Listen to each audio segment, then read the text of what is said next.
विधानसभा चुनाव लड़ा है और जीत कर आए हैं। सबसे पहले मैं बात करता हूं तोखन जी से।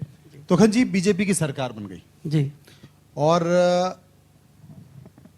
अच्छे जीत के साथ सरकार बनी है। कई सारे मुद्दे हैं प्रदेश में। हम लोग चर्चा कर रहे थे अभी, तो लोग अधिकारी कह रहे थे कि साहब कांग्रेस की सरकार बनेगी, लेकिन उस चर्चाओं के विपरीत बीजेपी की सरकार बन गई। आपको लगा सही तरीके से बनी है? सबसे पहले मैं न्यूज़ इंडिया चैनल के सभी साथियों का बहुत अभिनंदन करता हूं, आपको धन्यवाद देता हूं। मुझे सरकार की बातों को रखने का आपके माध्यम से आपने अवसर दिया।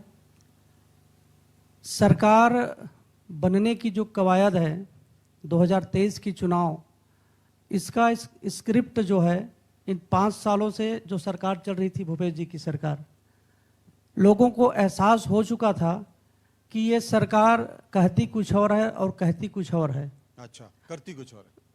सरकार, जैसे कि सरकार का स्लोगन था नरवा गरवा घुरवा बारी, यही छत्तीसगढ़ की चिन्हारी। और इस सरकार ने कुछ काम किए नहीं, ना युवाओं के लिए कुछ काम हुआ, उल्टा पीएससी जैसे घोटाला हुआ। तो इस सरकार से छत्तीसगढ़ियों को लगा कि ये सरकार ने ठगा है। अच्छा। ऐसा कोई सगा नहीं जिसको भूपेश जी की सरकार ने ठगा नहीं। तो ये इन 5 सालों में लोगों को समझ में आ गया कि सरकार कहती कुछ और है, कहती कुछ और है। और ये विश्वास हो गया था कि निश्चित है कि ये सरकार जाएगी। ये तय हो गया था? तय हो गया था। अच्छा, तो फिर आप लड़े क्यों नहीं टिकट के लिए? देखिए, टिकट के लिए मैं तय हो गया था, तो ये भी तय हो गया था कि इतनी प्रचंड जीत से सरकार आपकी आएगी।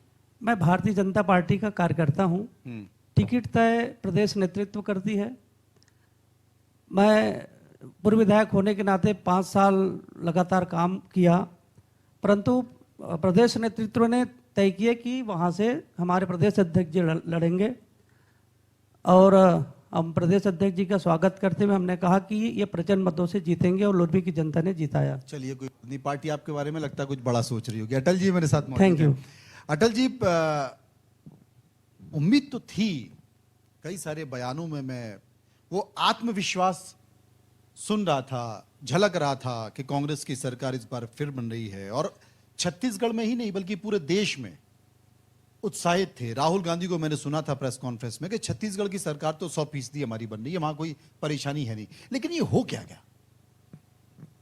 देखिए, 5 साल की माननीय भूपेश बघेल जी की सरकार ने छत्तीसगढ़ राज्य की जो परिकल्पना थी, 2001 में छत्तीसगढ़ राज्य बना और 15 साल भारतीय जनता पार्टी का शासन रहा, पर छत्तीसगढ़ राज्य की जो परिकल्पना की गई थी हमारे बुजुर्गों ने, हमारे पूर्वजों ने, हमारे गांव में रहने वाले किसानों ने, उसको अगर यथार्थ रूप से किसी ने जमीन पर उतारा है तो भूपेश बघेल जी की सरकार थी। उन्होंने अपना पहला काम, जो धान का कटोरा छत्तीसगढ़ कहलाता है, किसानों के बारे में सोचना शुरू किया।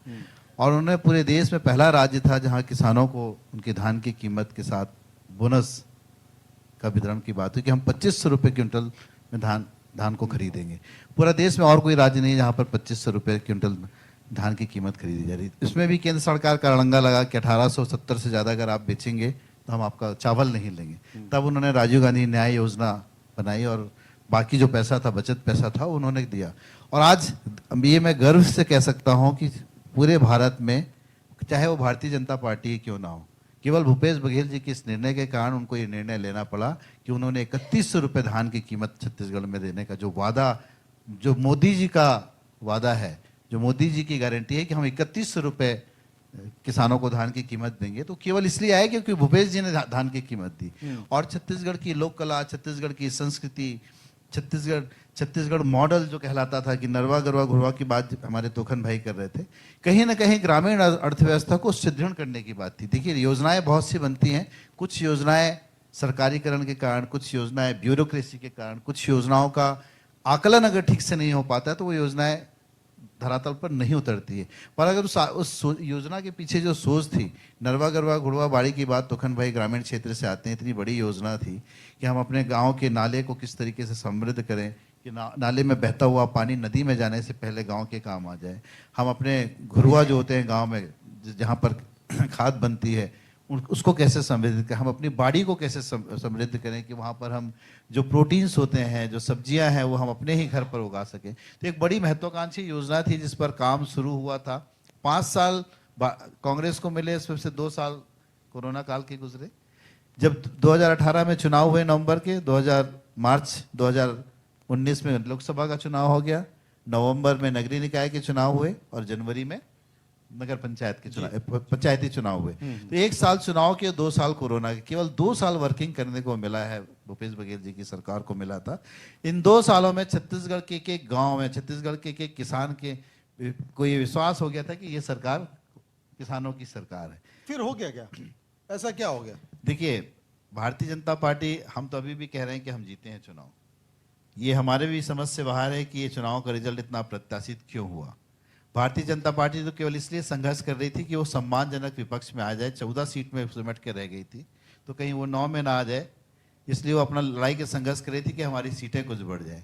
ये जो पूरा खेल है, एक तो दो तीन महत्वपूर्ण चीजें हैं जी। भारतीय जनता पार्टी जितना दुरुपयोग ईडी का, सीबीआई का करके, और जितना दुरुपयोग गोदी मीडिया का करके किसी सरकार को, किसी व्यक्ति को बदनाम करने के लिए करती है, वो उन्होंने पूरा खेल छत्तीसगढ़ में खेला। ईडी के माध्यम से कहाँ है, आप बताइए कि अभी हमारे तोखन भाई पीएससी घोटाले की बात कर रहे थे। इनके समय में पीएमटी का घोटाला हुआ था, उसकी जांच आज तक पूरी नहीं हुई।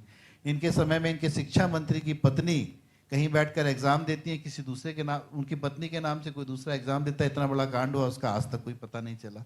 और पीएससी घोटाले की जांच का इन्होंने सीबीआई को दिया। आप देख लीजिएगा कि सीबीआई की इंक्वायरी होने दीजिए, क्योंकि लोकसभा चुनाव तक इस सब तरीके की इंक्वायरी करेंगे। जितना रिवेंजफुल, जितना किसी आदमी को बर्बाद करने का इनका जो एटीट्यूड है भारतीय जनता पार्टी का, वो सब जगह कोशिश कर रहे हैं। एक बड़ा आरोप साहू जी लगाया कांग्रेस ने कि विधानसभा चुनाव तक जिस तरीके से प्रदेश में इनकम टैक्स और ईडी काम कर रहा था, वो बीजेपी के सहयोगी के तौर पर कर रहा था, और अब आप भगवान राम को स्टार प्रचारक के तौर पर इस्तेमाल कर रहे हैं। तो ये जो पार्टी के अलावा पार्टी के लोगों के इतर जिस तरीके से आप चीजों को इस्तेमाल करते हैं, इसका आरोप लगातार कांग्रेस आपके ऊपर लगाती है। मैं अटल जी से निवेदन करना चाहूँगा, हमारे बड़े भाई हैं।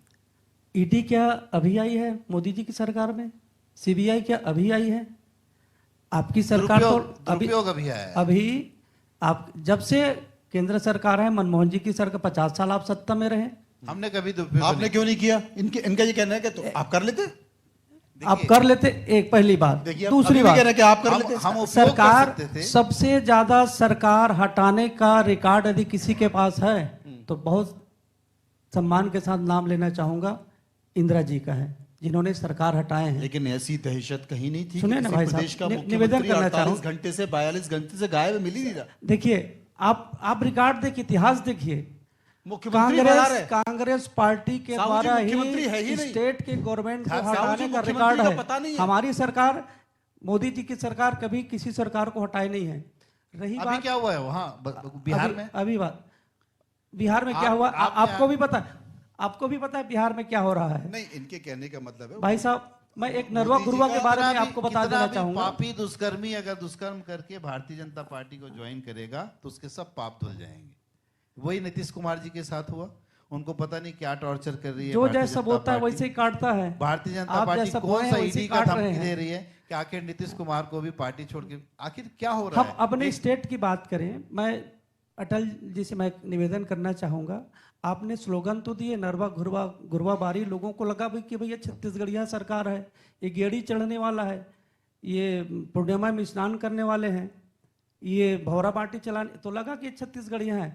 पर वो छत्तीसगढ़िया चेहरे के पीछे जो भाव था, आपने क्या घुरवा का क्या विकास किए हैं? आप बता दीजिए मुझे कि घुरवा का आपने क्या विकास किया 5 सालों में? बाड़ी का क्या विकास हुआ 5 सालों में? आपने गौठान के लिए 1 रुपया का प्रावधान किए क्या?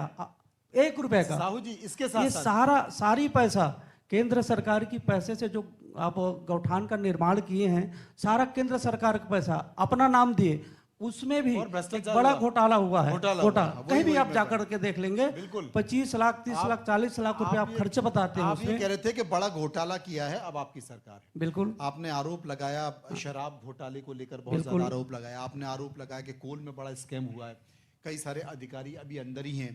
लेकिन जब बीजेपी की सरकार बन गई और सरकार को 1.5 महीना हो गया तो जी। ईडी ने एक एफिडेविट दिया।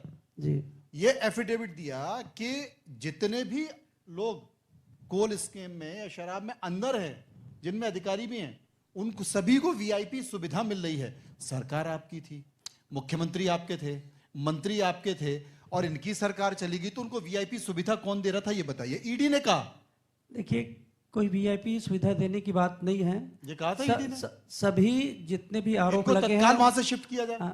सभी जो आरोप लगे हैं वो आपने देखा होगा कि कोल घोटाले में कलेक्टर जैसे अधिकारी है ना अंदर अंदर हैं। हाँ, उनको वीआईपी सुविधा ये पहली मिल रही बार हुआ है छत्तीसगढ़ है। में। तो उनको वीआईपी सुविधा मिल रही है भाई आपके ये- कार्यकाल में। और माननीय भूपेश बघेल के सचिवालय के यदि कोई अवर सचिव चौरसिया, सौम्या चौरसिया जी जेल में बंद है तो धुआं ऐसे ही नहीं निकलती, कहीं न कहीं आग लगी होगी।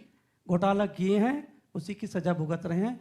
और छत्तीसगढ़ के लोगों को ये एहसास हो गया, पता चल गया कि माननीय भूपेश बघेल जी दिखने के लिए भले छत्तीसगढ़ है, दिखावे के लिए छत्तीसगढ़िया हैं, लेकिन इस छत्तीसगढ़िया चेहरे के पीछे बड़े बड़े घोटाले का राज छुपा है, इसलिए लोगों ने हटाया भाई साहब। ये अटल जी बहुत गंभीर आरोप आपकी सरकार पे लगा, जिसमें कोल स्कैम का भी आरोप लगा, शराब घोटाले की भी आरोप लगा, नारीगारी गुरबाग में भी इन्होंने कहा कि हर गोठान में इस तरह का घोटाला हुआ है। ऐसी कोई गोठान नहीं है जिसमें घोटाला इस तरीके से ना हो। देखिए, एक तो पहले केंद्र सरकार का एक नया पैसा भी इन सभी किसी भी योजनाओं पर नहीं लगा है।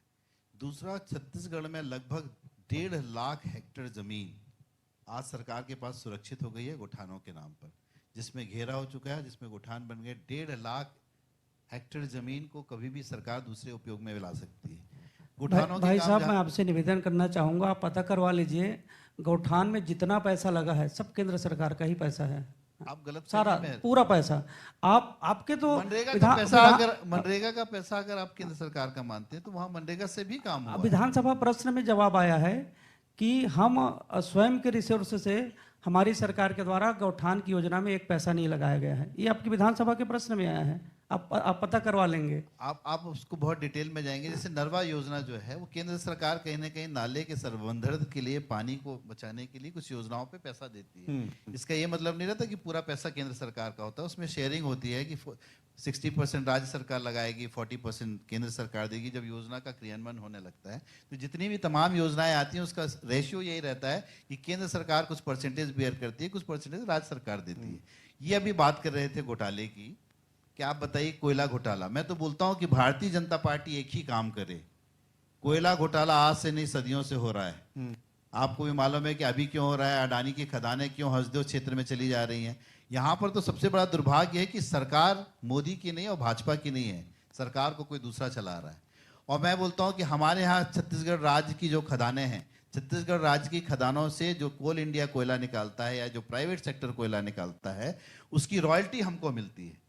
वो हमको साल में एक बार बताते हैं कि हमने आपके यहाँ से 10 लाख मेट्रिक टन कोयला निकाला, उस 10 लाख मेट्रिक टन की रॉयल्टी छत्तीसगढ़ को मिलती है। छत्तीसगढ़ सरकार को अगर कोयले का घोटाला रोकना है तो जितने भी छत्तीसगढ़ की माइंस है वहां धर्म कांटा लगा जाए। कोयला निकलेगा तो छत्तीसगढ़ की पर्ची के बिना कोयला बाहर नहीं जाएगा, या अडानी की खदानें बंद हो जाएंगी। आज मालगाड़ियों के माध्यम से कोयले की ढुलाई हो रही है हसदेव एरिया से। वहां कितना कोयला निकल रहा है, कितना कोयला जा रहा है, इसका कोई रिकॉर्ड नहीं है। वहां पर ईडी नहीं आएगी पकड़ने के लिए।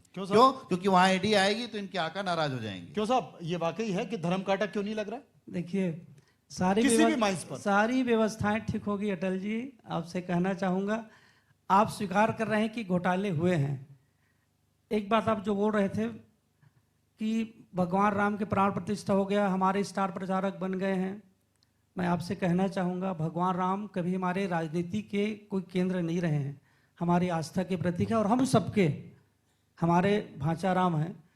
और उनका यदि प्राण प्रतिष्ठा हुआ है अयोध्या की धरती पर तो ये पूरे हिंदुस्तान के लिए गौरव की बात है।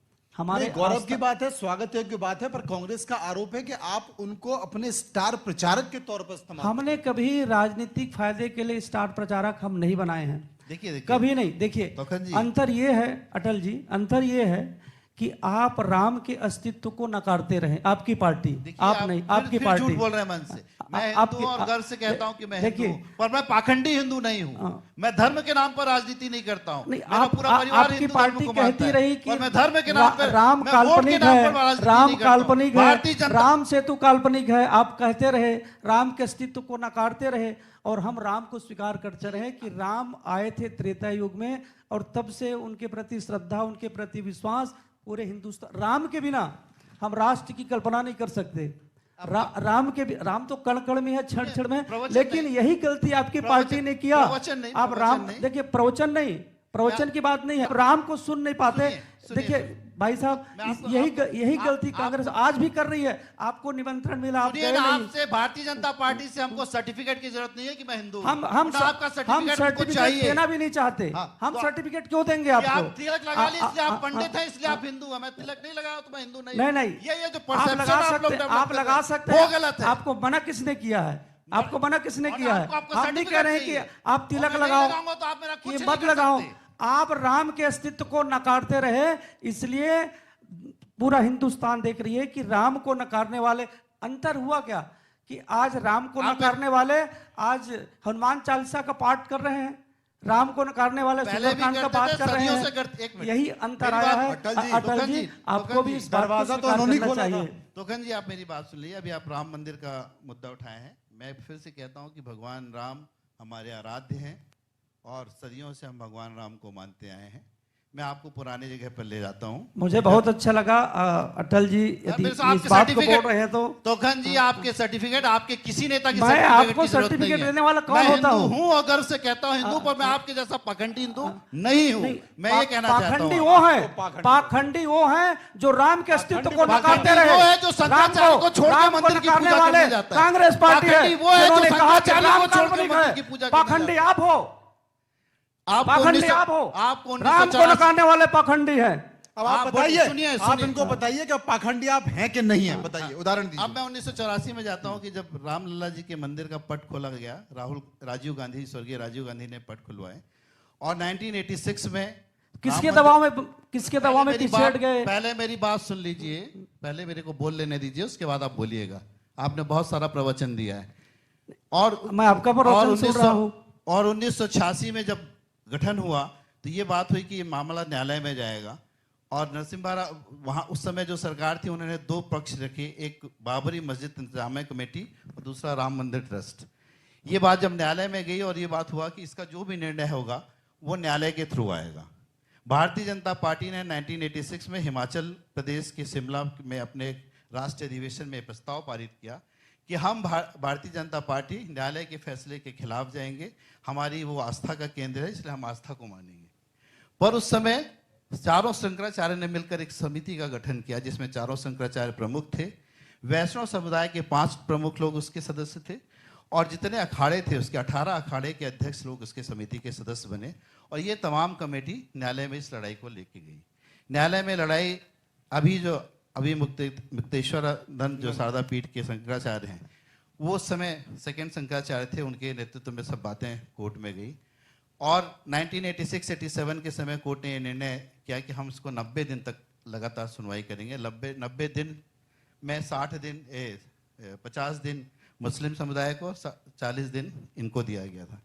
40 दिन में जो भी तथ्य हमारे शंकराचार्यों ने वहां प्रस्तुत किए, उस तथ्य के आधार पर हाईकोर्ट ने निर्णय किया कि राम जन्मभूमि की भूमि है और यहाँ पर राम मंदिर बनना चाहिए, पर ये जो मुस्लिम का मस्जिद है इसके लिए भी एक अलग सी व्यवस्था की जानी चाहिए।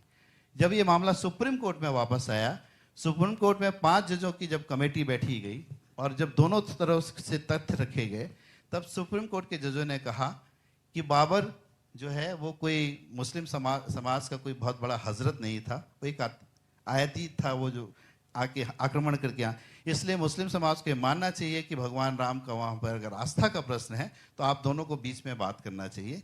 तभी वहाँ की बाबरी मस्जिद कमेटी ने एक एफिडेविट दिया कि हमारे को हमारा मस्जिद अलग से बना के दे दिया जाए, हम उस जगह को छोड़ने के लिए तैयार हैं।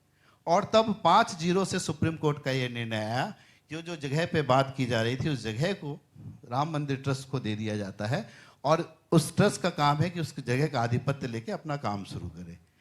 प्रॉब्लम तभी होता है कि जब ये सुप्रीम कोर्ट का निर्णय आता है, उसके बाद भारतीय जनता पार्टी तथाकथित एक और ट्रस्ट का गठन करती है, जिसका अखाड़े का अध्यक्ष, क्या नाम है उनका, जो अभी हैं संपत राय जी को उसका अध्यक्ष बनाती है और बोलती है कि अब राम मंदिर का निर्माण शुरू होगा। और जिन लोगों ने 16 साल 18 साल तक इस मंदिर की लड़ाई लड़ी, हमारे तमाम शंकराचार्य, हमारे वैष्णव समुदाय के प्रमुख, हमारे अखाड़ों के अध्यक्ष, इन लोगों ने जो तथ्य प्रस्तुत किए वहां पर, उनको किनारे नकार दिया गया और भारतीय जनता पार्टी ने एक फर्जी ट्रस्ट बनाकर वहां, हम तो मान रहे हैं कि मंदिर बने, हम सब चाहते हैं कि मंदिर वहां, पर कहीं ना कहीं राजनीतिक फायदे के लिए बिना किसी मुहूर्त के, बिना मंदिर को कंप्लीट किए हुए उस मंदिर का निर्माण किया गया, जिसका शंकराचार्य जी भी विरोध कर रहे हैं। हम लोग कहीं पे भी मंदिर के विरोधी नहीं है। मंदिर आज भी हम पूजा करते हैं। शंकराचार्य बने क्यों थे? शंकराचार्यों का गठन क्यों हुआ था? ये कुंभ का मेला क्यों लगता है? ये कुंभ का मेला यही इसलिए लगता है कि 12 साल में अपने देश के चारों कोने में क्या चल रहा है, आदमी की संस्कृति कहाँ जा रही है, व्यापार कहाँ है, संस्कृति क्या है, उसका स्वरूप क्या है। ये शंकराचार्य को नकार सकते हैं वोटों के लिए, तो किसी को भी नकार सकते हैं। संतुष्ट हैं आप? मैंने पहले भी कहा, इनके बिल्कुल संतुष्ट नहीं हूँ मैं, बता रहा हूँ तो क्यों नहीं है ये बता दीजिए। देखिए बता रहा हूँ, कांग्रेस आज राम मंदिर का निर्माण हो गया, प्राण प्रतिष्ठा हो गई, तो कांग्रेस कह रही है कि ये बता रहे हैं कि ऐसे ऐसे हुआ। कांग्रेस पार्टी आज़ादी के बाद लगातार सत्ता में रहे। कांग्रेस पार्टी चाहती तो पहले ही राम मंदिर राम मंदिर बन जाता, प्राण प्रतिष्ठा हो जाता। इतने कार सेवकों के ऊपर गोलियां नहीं चलवाते, इतने कार सेवक नहीं मरते, 100 करोड़ से भी ज्यादा हिंदुओं की आस्था पर ठेस नहीं पहुंचता। लेकिन कांग्रेस पार्टी नहीं चाहती थी कि वहां पर राम मंदिर का, सिर्फ वोट बैंक की राजनीति, वोट बैंक की राजनीति और तुष्टीकरण की राजनीति के कारण ये राम मंदिर को बनते नहीं देखना चाह रहे थे। इस कारण कितने वकील खड़ा किए थे कांग्रेस पार्टी? 24 वकील खड़ा किए थे कि राम मंदिर का निर्माण मत हो। वो एक ऐसा विषय था जिसको छूना मतलब कि करंट, लेकिन कांग्रेस पार्टी तो चाहती नहीं थी। उसके बावजूद भी जिस तरीके से निर्णय आया वो सबने देखा। इसका श्रेय तो सरकार को जाना चाहिए कि जितनी तत्परता के साथ, जितना आगे बढ़ के, चाहे वो भाई साहब वही निवेदन कर रहा था कि मोदी जी की सरकार आई, अब मानते हैं इस बात को, मोदी जी की सरकार आई, मोदी जी ने कहा कि राम मंदिर पर फैसला नहीं चाहिए। ये कहने वाले हिंदुस्तान के बेटा मोदी जी ने कहा कि राम मंदिर पर फैसला नहीं चाहिए। हम कोर्ट का सम्मान करते हैं कि कोर्ट ने, हम कहते हैं कोर्ट ने फैसला दिया है। लेकिन आप 50 साल सत्ता में रहे लगातार, आपकी सरकार रहते हुए राम मंदिर पर फैसला आ सकता था यदि आपकी सरकार चाहती तो। लेकिन कांग्रेस पार्टी नहीं चाहती थी कि राम मंदिर का निर्माण हो। इस बात को आपको भाई अटल जी आप भी धर्म को मानने वाले हैं, आपको स्वीकार करनी चाहिए। देखिए धर्म और मोदी जी की सरकार को तो अभी 10 साल हुआ है, मोदी जी की सरकार ने तय किए कि राम मंदिर पर फैसला नहीं चाहिए। यही परेशानी है कि माइक पाते हैं तो चुप नहीं होते। भाई साहब आपकी बात से मैं सहमत हूँ। धर्म एक अलग विषय है। धर्म को धर्माचार्य लोग चलाते हैं, धर्म को शंकराचार्य लोग चलाते हैं। देश संविधान से चलता है। जब आप कोर्ट पे जाते हैं तो कोर्ट बोलते हैं कि जो कोर्ट की मूर्ति बनी हुई है, हमारे न्याय की मूर्ति, उसकी आंख में पट्टी बंधी हुई है, वो सबूतों के आधार पर निर्णय करती है। जब भी कोई भी मामला कोर्ट में जाएगा तो कोर्ट उससे सबूत मांगेगा। कोर्ट के बाहर आप कुछ भी डिसीजन कर लीजिए, आपके आपसी डिसीजन है। मैं हिंदू धर्म का हूँ, आप मुस्लिम धर्म के हो जाएंगे, अपन दोनों एक बात पर सहमत हो जाते हैं, कोर्ट को इससे कोई आपत्ति नहीं। पर जब मामला कोर्ट पर जाता है तो कोर्ट सबूत मांगता है। और यही हुआ था कि जब कोर्ट ने सबूत मांगा, जो इनके राम सेतु की बात कर रहे थे, तो केवल उस समय के जो एडवोकेट थे उन्होंने यही दिया था कि हमारे पास ऐसे कोई भी प्रामाणिक दस्तावेज उपलब्ध नहीं है कि राम सेतु वहीं पे था। ये हमारी एएसआई ने वो एफिडेविट बदला। एएसआई जो है, सोनिया, जब विरोध बहुत ज्यादा होने लगा, बीजेपी विषय बनाने लगी, तो सोनिया गांधी ने उस समय के तत्कालीन कानून मंत्री हंसराज भारद्वाज से भी बात की थी। उसके बाद वो एफिडेविट एएसआई ने बदला। तो राम सेतु को तो भी नकारे है ना भाई साहब, अभी तो हम लोग कह रहे हैं ना। अभी तो आपकी सरकार से भी एक एफिडेविट चला गया था, आपने भी तो असत्य पर सवाल उठा दिया था। आप ही की सरकार में वो एफिडेविट चला गया था, बाद में उसको भी सुधारा गया। समझ रहे हैं? इसलिए मैं तुखन जी मैं बोल रहा हूँ कि जो देश है ना वो संविधान पर चलता है, देश कानून पर चलता है। और अगर कोई चीज कोर्ट में है तो उसका डिसीजन तो कोर्ट से ही आएगा, तभी कांग्रेस की चलिए सरकार अब सनातन पे मैं बहस भी बहुत कह रहा हो हूँ गई। सुनिए, संविधान, सनातन लेकिन धर्म और संस्कृति आदि पर आपकी सरकार चाहती तो क्या साहू ये जी, फैसला पहले नहीं आ सकता साहू जी था ये क्या? नहीं जीत पाएंगे। ये कहना था साहू जी इस देश की हम- राजनीति सर, इस हमारी देश में- सरकार में हमारा जो कंट्रोल है वो सुप्रीम कोर्ट, ईडी और चुनाव आयोग पे नहीं था। आपकी सरकार में पूरा कंट्रोल, चाहे वो अटल जी, सुप्रीम कोर्ट का हो, अटल जी, चाहे ED धर्म, का हो, आपका सनातन- होगा, इसलिए आपने डिसीजन लिया है। हमारी सरकार में हमारा अटल जोर जी, सुप्रीम कोर्ट पर नहीं चलता। सनातन धर्म और संस्कृति में आप इनसे बहस में नहीं जीत पाएंगे। आप इनसे बहस में जीतेंगे तो आप ट्रैप में आ जाएंगे, क्योंकि उसमें इनकी महारत हासिल है और उन्होंने जनता को यह भरोसा दिलाने की भी अभी कोशिश चल की। रहा है इनका।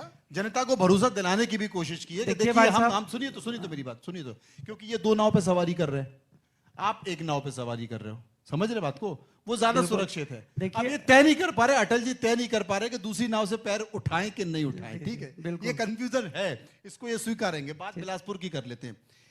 क्या आप मानते हैं कि बिलासपुर, आपकी भी ये सरकार अभी 5 साल रही, इसके पहले बीजेपी की 15 साल की सरकार रही, आप मानते हैं कि बिलासपुर का जो विकास होना चाहिए वो विकास नहीं हो पाया?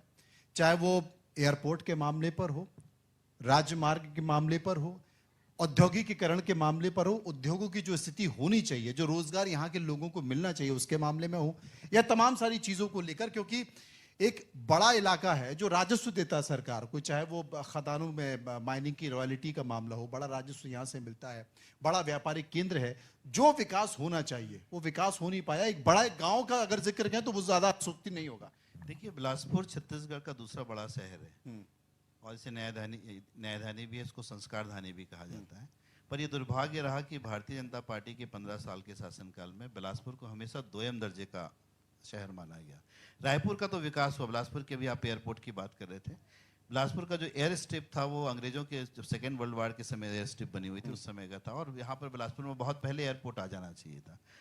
15 साल की भारतीय जनता पार्टी के शासन में कभी इस बात पे बात नहीं हुई। अभी जब हमारी सरकार आई तो हमने वहाँ पर एयर स्ट्रिप्स को ठीक किया, वहाँ पर 3C लाइसेंस मिला, और हम 4C लाइसेंस के लिए लगातार हमारे नागरिक संघर्ष समिति के लोग लगातार आंदोलन कर रहे हैं कि उसको 4C लाइसेंस दिया जाए, क्योंकि उसके एयर स्ट्रिप की लंबाई 1.2 किलोमीटर अगर बढ़ जाएगी तो 4C का लाइसेंस मिल जाएगा। इसके लिए हमारी सरकार ने पहले तो एयरपोर्ट को डेवलप करने के लिए 28 करोड़ रुपए दिए, नाइट लैंडिंग की पूरी व्यवस्थाएं हो चुकी हैं, और जो 1400 एकड़ जमीन भारतीय जनता पार्टी के समय सेना को दी गई थी, वहां पर सेना का कोई मुख्यालय आने वाला था, और वो जो जमीन दी गई थी उसमें सेना का प्लान चेंज हो गया, वो जमीन अब सेना को नहीं चाहिए, वहां पर उनका प्लान नहीं आ रहा है। हमारी सरकार जब थी भूपेश बघेल जी तो बार बार सेना से डिमांड कर रहे थे कि आप हमारी जमीन वापस कर दीजिए, और 90 करोड़ रुपए उस जमीन का जो उस समय सेना ने दिया था वो सेना को दिया जा चुका है कि आप हमारी 1400 एकड़ जमीन वापस। वैसे भी पूरे प्रदेश में, पूरे देश में एक कानून है कि किसी भी जमीन को अगर किसी पर्टिकुलर काम के लिए दिया जाता है और वो कंपनी या बड़ा कॉर्पोरेट 5 साल तक उसमें कोई काम नहीं करता है तो वो जमीन ऑटोमेटिक वापस हो जानी चाहिए। पर केंद्र सरकार ने आज तक उस जमीन के 90 करोड़ रुपए उनके खाते में जमा है, पर वो जमीन वापस नहीं की। अब तो हम मानते हैं तोखन जी की डबल इंजन की सरकार आ गई है तो शायद बिलासपुर का कुछ भला हो कि एयरपोर्ट बिलासपुर। पिछले 2.5 सालों से 3 सालों से Bilaspur south eastern central railway पूरे देश का सबसे ज्यादा उत्पादक और सबसे ज्यादा प्रॉफिट देने वाला यही मुख्यालय है, पर यात्री ट्रेनों के नाम पर लगभग 40 से 50 ट्रेनें बंद कर दी गई हैं। आवाज उठाने के लिए लोग जाते हैं तो उसमें रेलवे एक्ट के तहत कार्रवाई हो जाती है। पूरी यात्री ट्रेनें बंद हैं। उनका कहना है कि और लगातार यहाँ से छत्तीसगढ़ से लगातार मालगाड़ियां जा रही हैं, मालगाड़ियों में 24 डब्बे होते हैं, पर ये लोग एनाकोंडा चला रहे हैं। एनाकोंडा मतलब 24 डब्बे के 3 ट्रेनें एक साथ जोड़ के यहाँ से माल ले जाया जा रहा है।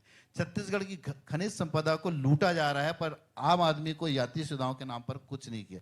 इसकी आवाजें उठ चुकी, इसका आंदोलन हो चुका, पर भारतीय जनता पार्टी की केंद्र में बैठी हुई सरकार है, यात्री ट्रेन बंद है। साहू जी जवाब। भाई साहब बता रहे हैं कि 10 साल की 15 साल की चर्चा कर रहे हैं अटल जी। मैं तो ये निवेदन कर रहा हूँ, अच्छा लगता है मुझे अटल जी बार बार बोलते हैं ना, मुझे अटल बिहारी वाजपेयी जी की याद जी आती जी है। जी क्योंकि अटल जी हो गए, अडवाणी जी हो गए, प्यार से मैं बोल उनका दो, नाम अटल हमारे सुनता बड़े नहीं, भाई मेरा हैं। और जिंदाबाद कभी नहीं आज तक छोड़ेगा। सुन नहीं पा रहा हूं मैं। अटल जी को मैं याद दिलाना चाहूंगा, 15 साल के पहले कंटिन्यूएशन 40-45 साल तक तो आपकी सरकार रही, उसकी भी कब तक ये वाला बना देते रहेंगे अब मैं तो आपका सुन ही लिया हूं। हमारे पूर्वजों ने क्या आप किया, मुझे सुन सब लीजिए ना, आप 10 साल में क्या किया उसका इन बताइए ना। 15 सालों में जो छत्तीसगढ़ में जो विकास हुआ है भाई साहब, ये डॉक्टर रमन जी की इसी सरकार की ही देन है। आप चाहे किसी गांव में चले जाइए, चाहे सड़कों की मामला हो, बिजली का मामला हो, चाहे 1 रुपए किलो में चावल देने की व्यवस्था हो, चाहे स्मार्ट कार्ड की व्यवस्था हो, चाहे गांव-गांव में स्कूल खोलने की व्यवस्था हो, ये सारा छत्तीसगढ़ के लिए यदि किसी ने कुछ किए हैं तो डॉक्टर रमन जी की सरकार के द्वारा किया गया है। 5 साल और दे सुनिए देते, ना भाई साहब, 5 साल और दे देते, तभी आपने जिन्होंने 14 इतना सीट आ सुन गया है। लीजिए ना। जिन्होंने इतना कुछ बता- किया है। आप केवल 15 साल को मत जोड़िए, आप आपकी ही सरकार मैं थी। छत्तीसगढ़ राज्य की बात कर रहा हूँ, हम लोग मध्य प्रदेश में नहीं बैठे हुए हैं। ठीक है ना। छत्तीसगढ़ राज्य 2001 में बना है, उसके बाद की बात आपके कीजिए ना। पार्टी के लोग ही कहते थे ना कि छत्तीसगढ़ में गरीबी है, छत्तीसगढ़ में भूखमरी है, छत्तीसगढ़ के लोग पलायन करते हैं। ये वही दिया किसने? पलायनवादी बनाया किसने? गरीबी दिया किसने? तो गरीबी दिया तो आपकी ही पार्टी, कांग्रेस पार्टी की सरकार रही। किसको दोष देंगे? चाहे मध्य प्रदेश में रहे कि अलग होने के बाद, तो ये आप ही लोग कहते थे ना कि छत्तीसगढ़ में गरीबी है, छत्तीसगढ़ में भूखमरी है, छत्तीसगढ़ के लोग पलायन करते हैं। तो दिया किसने? दिया तो कांग्रेस पार्टी ने, जो लगातार 40-45 साल तक सत्ता में रहे, लोगों को कहते रहे हम गरीबी हटाएंगे, आपने हम भूख 15 साल में मिटाएंगे। क्या किया? आपने कभी गरीबी हटाई क्या? आपने कभी भूख मिटाई क्या? कभी नहीं मिटाई। 15 साल में क्या आप किया? केवल नारा देते रहे, आपने लोगों को 15 साल ठगते में रहे, क्या किया? आपकी सरकार आपने बनती रही, 15 साल में आप क्या अपनी किया? झोली भरते रहे। आपने 15 साल और में क्या आज किया? आप बोल रहे हैं कि 15 साल में क्या किया? जो भी छत्तीसगढ़ में विकास हुआ है माननीय अटल जी, के साथ जो तो यही विकास है। हुआ है डॉक्टर रमन जी की सरकार का ही देन है। आप कहीं चले जाइए, एक एक गांव को यदि जोड़ने का सड़क बनती है तो ये डॉक्टर रमन जी की सरकार की देन है। यदि शिक्षा में विस्तार होता है, सुविधा में, जी, रामराज तो आ गया। डॉक्टर रमन जी की देन है। हाँ आप देख लीजिए, कहीं भी आप रिकॉर्ड उठा करके देख लीजिए। मैं लोरबी से नान आता हूँ, नान इन घोटाला 5 का सालों में नान एक घोटाला। भी प्राइमरी स्कूल आपकी सरकार ने नहीं खोले हैं।